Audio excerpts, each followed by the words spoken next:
What's up, guys? Orca's here, and today we got another video. Happy May the 4th to all of you guys watching. This should be out hopefully by later today. By the time I'm making this video right now, it is May the 4th. Maybe when you see this, it'll be later in the day. But I just got done watching the season finale of Maul Shadow Lord about 30 minutes to an hour ago, and man, this is going to be a video just on episodes 9 and 10. I will have a full show review. I'm going to try to make this as much as just about episodes 9 to 10 as much as possible. I might kind of talk about the show in general just because it might sidetrack that way. But this hopefully will just be a video about episodes 9 and 10 because, wow, season finale of Maul premieres on May the 4th. And man, I mean, this really is some of the best Star Wars we've gotten in perhaps, honestly, years. Literally years, I would say. It's 2026 right now. I mean, we had the Ahsoka show in 2024.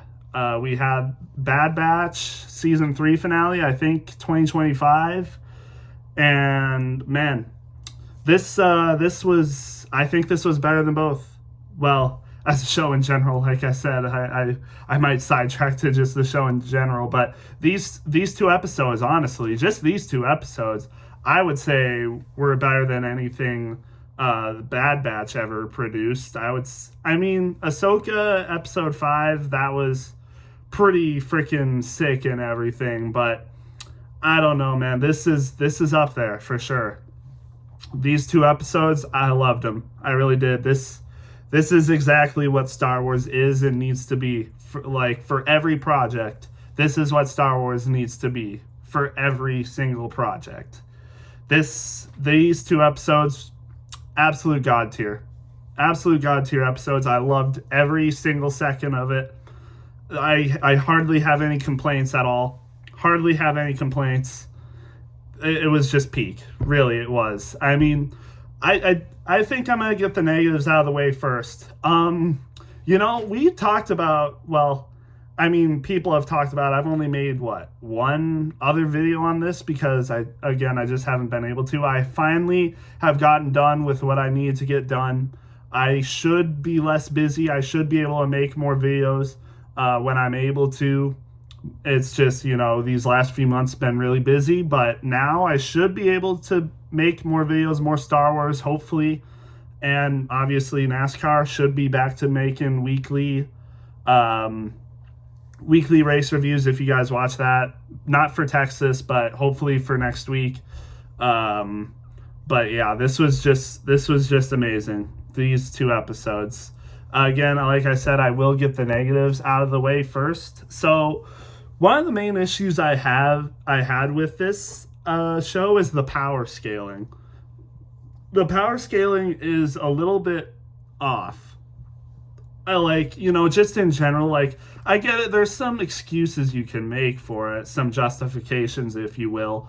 The power scaling is weird. And like I said, I think low-key, they buffed the Inquisitors a little too much, in my opinion. So what we know from the Inquisitors in Rebels and, even other projects, they're a little bit weaker. They're weaker dark side users. Obviously they're nowhere near Vader or Sidious, but even against other inexperienced Jedi, they still can be beaten. Even by a little inexperienced Jedi.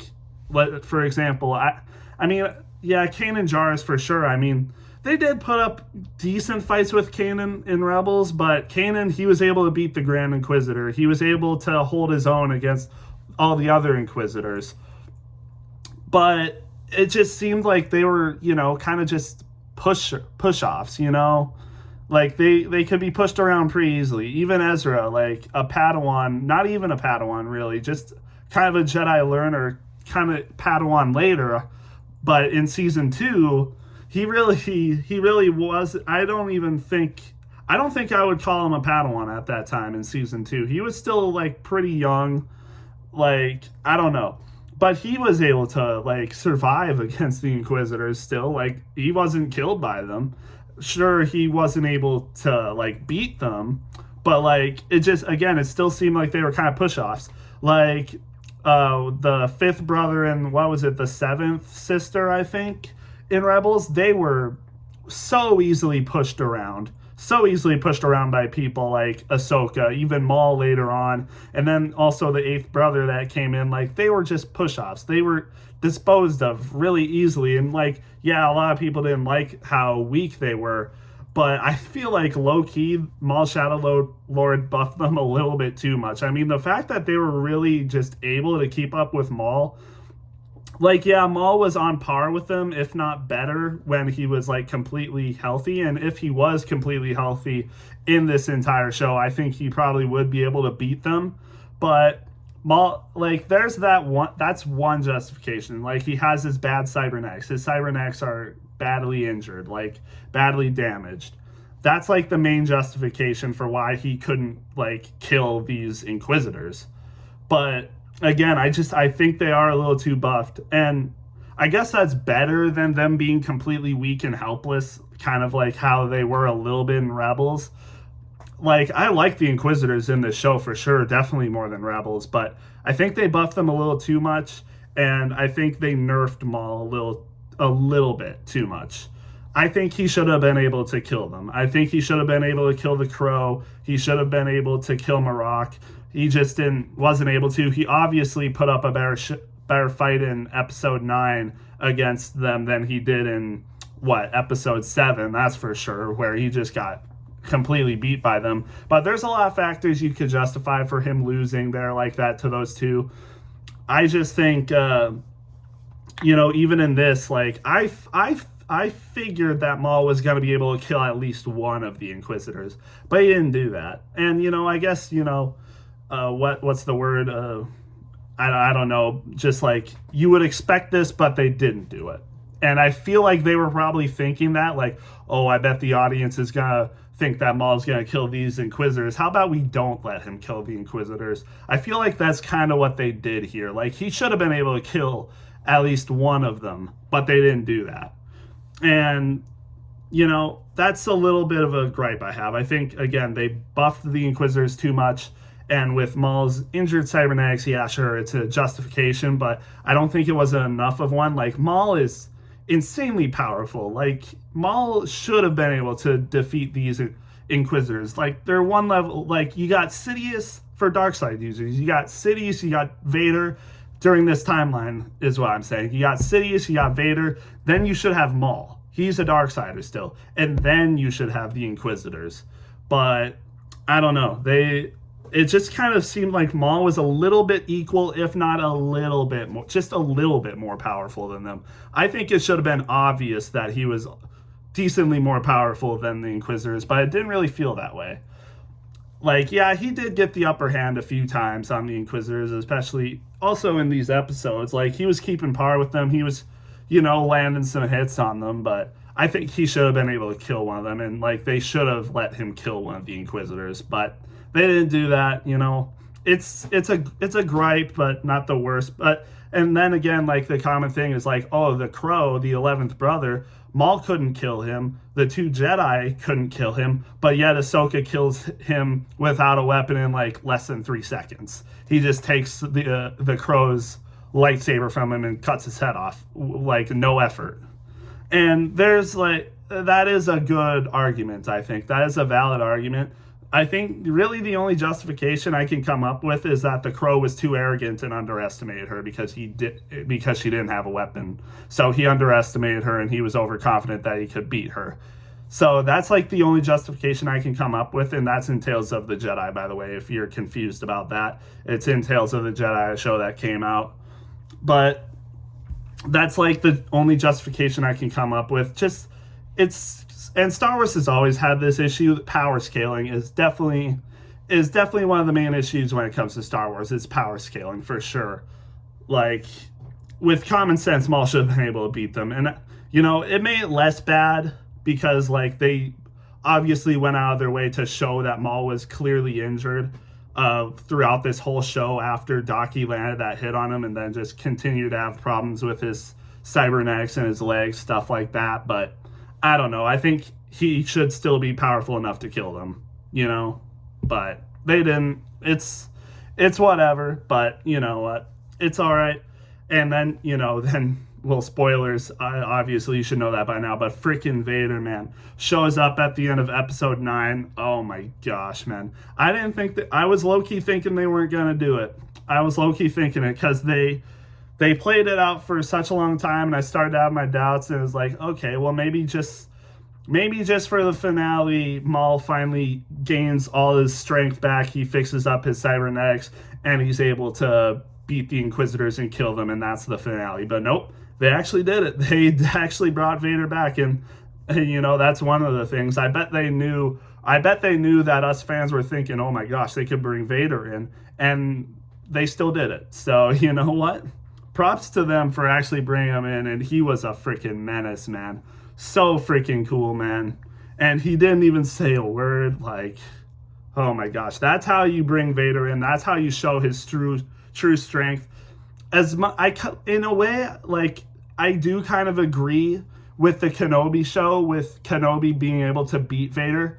But one of the issues I do have with that is that I feel like they made it look like he just freaking crushed Vader. Like, Obi-Wan just completely destroyed Vader in that fight. Like, yeah, Vader did get the upper hand for a little bit, and then Kenobi got out of that freaking pit that he was put in, and then freaking just annihilated Vader. Like I said, I could agree with Kenobi maybe beating Vader there, but I think they did a little bit too much with Kenobi just freaking bossing him there. I don't think that's how it should have gone down. And then, again, power scaling inconsistencies. Like, he just absolutely destroys 3 Jedi right here. A Padawan, a Jedi Master. Well, not 3 Jedis, but 2 Jedis, a Padawan and a Jedi Master, and then Maul. Like, just absolutely was toying with them, And I agree with that. Like, I think that's how it should have gone down, especially with Maul's injured leg. But then also here, like, you would think Vader would be able to, like, just absolutely, like, destroy Maul there. Like, if Maul is having a hard time beating these Inquisitors, then Vader should take him down pretty easily.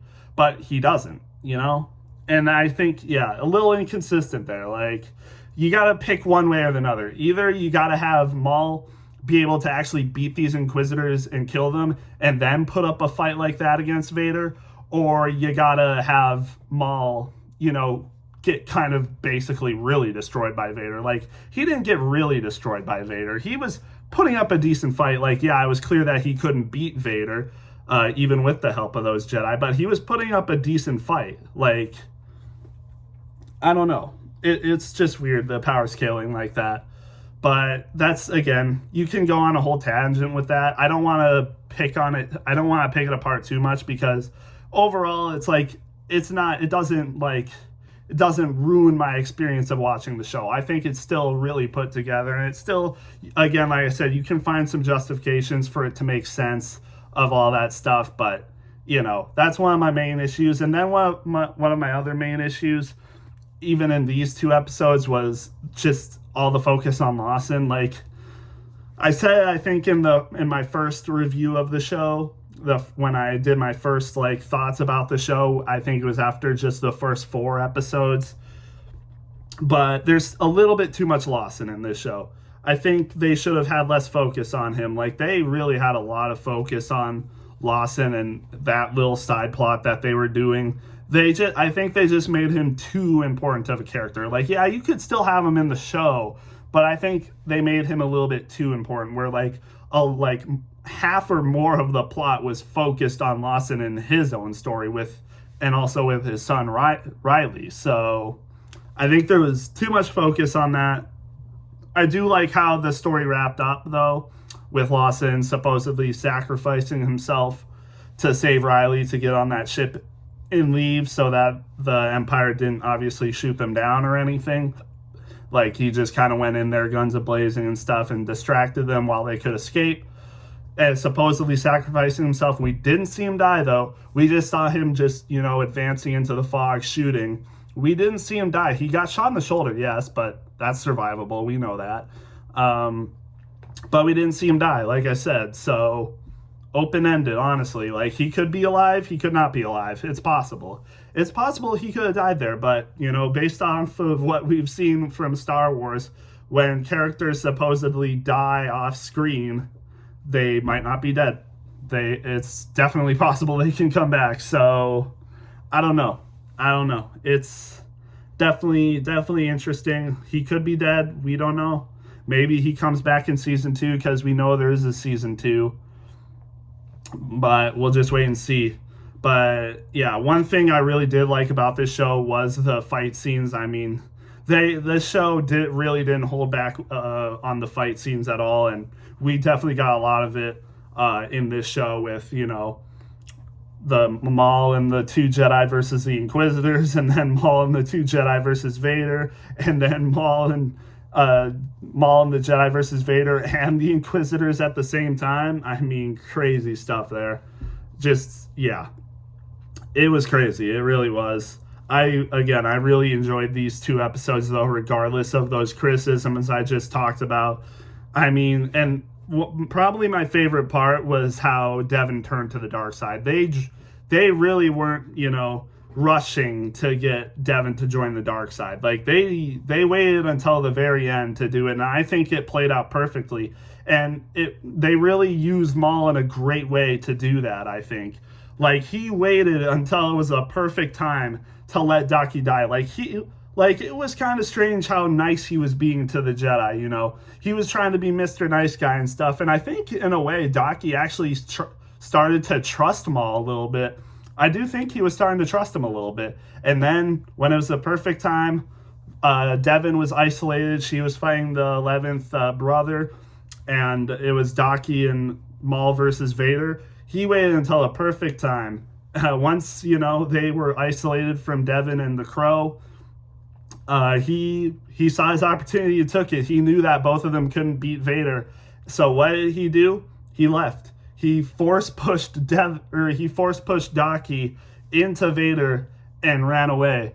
And perfect time to see Daki ultimately die by Vader. We knew that Daki was not going to win that 1v1 or even escape. We knew he had to die against Vader, and yep, that's exactly what happened. Vader kills Daki right in front of Devin, and that's the turning point for Devin. She was close to her master. She had that emotional attachment to her master, and Maul saw that. He knew that he couldn't convince Devin to join him unless Daki was out of the picture, and he waited until the perfect moment for Daki to get killed. He used that. He waited until the very end, and he saw his opportunity and took it. He allowed Daki to get killed by Vader, ultimately basically caused it. Like, you never know. He could have helped Daki escape. He could have helped them escape, and, you know, they couldn't defeat Vader for sure, but they could have possibly escaped, but no. Maul force pushes him into Vader, allows him to get killed. Devin sees that. Emotional attachment to Daki. Bang. Dark side. And she unleashes her dark side against the Inquisitor. And, like, she actually lands a hit on the Crow. First time anyone ever did that in the show.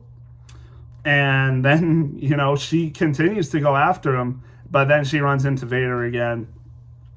And, you know, yeah, she can't beat Vader there. But she was filled with rage. She wanted to kill them. She even wanted to go after Vader after that. Like, she wanted to kill Vader, and even Maul was like, okay, yeah, no, we can't do that. I need to train you a little bit, and then we will have our revenge. We cannot do that right now. And that was obvious for sure. But, you know, Devin, consumed by rage, obviously probably didn't care or consider that. You know, she just wanted to kill him. But, I mean, the way they played that out through the whole show, and finally it all led up to this moment where Vader kills Daki and Maul allows that to happen. Perfect. And that's how Devin falls to the dark side. And they were still developing that connection. Like, they showed in episode 9, they have that bond, like that force bond. Like, I don't want to mention the sequels, but that's, you know, what Kylo Ren and Rey had. You know, they had that bond. And that's, you know, that allowed them to force commute through their, like, minds or whatever. And that's what happened here. And, you know, that shows that, you know, Maul was getting through to her. He got through to her, I think, what was it, episode 7, when they're, you know, Maul protects her and saves her from Marok, allows them to get away, and they're walking through the tunnels trying to figure out a way to get out. Like, they're connecting there, you know? And throughout the show, that's what happened, you know? He had that time with her in episodes, like, 1 through 3, I think. with her. So it worked out perfectly for Maul. He developed that connection with her. Daki's no longer in the picture, so where is Devin gonna naturally turn to? Maul, of course. And now she's angry with the Empire. They killed her master, and now she wants revenge.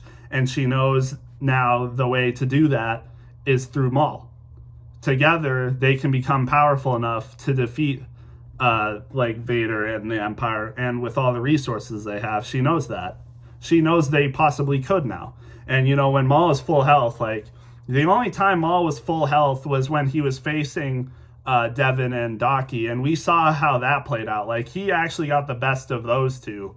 He did get the best of those two, but it came at a price, which was damaging his cybernetic when Daki landed that, and then it just got worse. So that's why he kind of got a little bit nerfed. Again, I still think he should have been able to beat at least one of the Inquisitors, but that's just not how it played out. I still think Maul's power was portrayed pretty well in this show, though, still. I mean, I did appreciate how he was able to at least hold his own against Vader. He clearly wasn't powerful enough to defeat Vader, even with 2 Jedi, but he held up, and I think if he was full health, he would probably even have put on a better fight against Vader. But yeah, it just wasn't going to happen. But again, I do think he should have been able to beat one of the Inquisitors, even being that crippled. Again, I think they did buff the Inquisitors a little too much, but still, I did like how the Inquisitors were shown in this show. I liked how Vader came in. It was just beautiful. And rest in peace to Rook Cast and the last, Night Brother. That was, yeah. Vader just taking out Rook Cast like that. That was freaking, like, Vader, man, he was scary in these episodes. He was scary in these episodes. That was just amazing how they did that. And now, also another big plot point in the show is, how they're going to continue on to season 2. And we saw in episode 8, he just got his connection with Crimson Dawn. And Crimson Dawn with Dryden Voss, he now is getting a connection with them, and now he is with Crimson Dawn. By the end of the episode, Crimson Dawn with Dryden Voss shows up. They pick up Maul. They honored their end of the bargain, and now Maul has to honor his end of the bargain.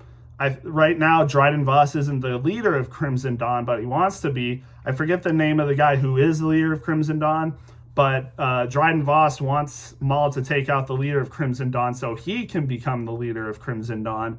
And he picked up Maul at the end of this episode. They made the arrangements and stuff in episode 9. They try to pick him up in episode 10 while all this stuff is going down between him and Vader and everything. But they managed to get on the ship.